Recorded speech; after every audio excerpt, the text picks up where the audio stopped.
Border Patrol agents are warning about migrants linked to international gangs crossing the southern border. And right now, you're taking a live look at El Paso, Texas, where you can see groups of dozens, potentially about 100 migrants who have crossed the border illegally, waiting to be processed by Border Patrol.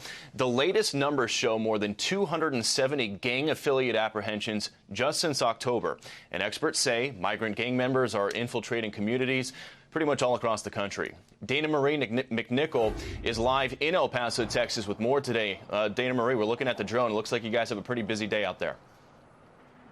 That's right. We're seeing some of that activity, and we'll get to that in just a bit.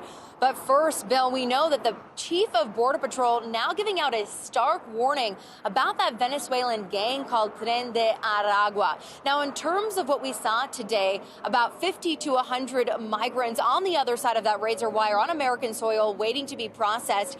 I want to highlight some new numbers that we're getting. Just yesterday, the El Paso sector saw over 1,400 encounters, with over 450 of them being from Venezuela, now making it the largest population of people crossing here in El Paso.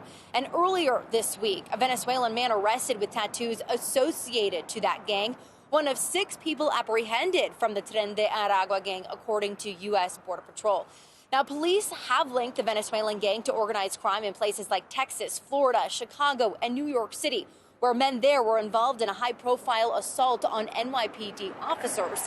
And in Georgia, where federal prosecutors there say the brother of the suspected killer of Georgia nursing student Laken Riley has ties to that gang.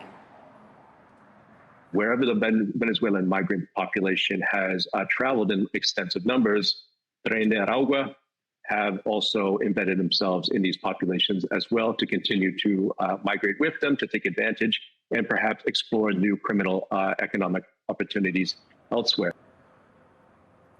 And that expert at UT El Paso says it is unlikely this group will take over territory and compete with well-established gangs in places like New York and Chicago, rather continue to perform petty crimes. He also points out the majority of Venezuelan migrants are fleeing awful and violent circumstances, trying to start a new life, and it's a narrow population looking for criminal activity.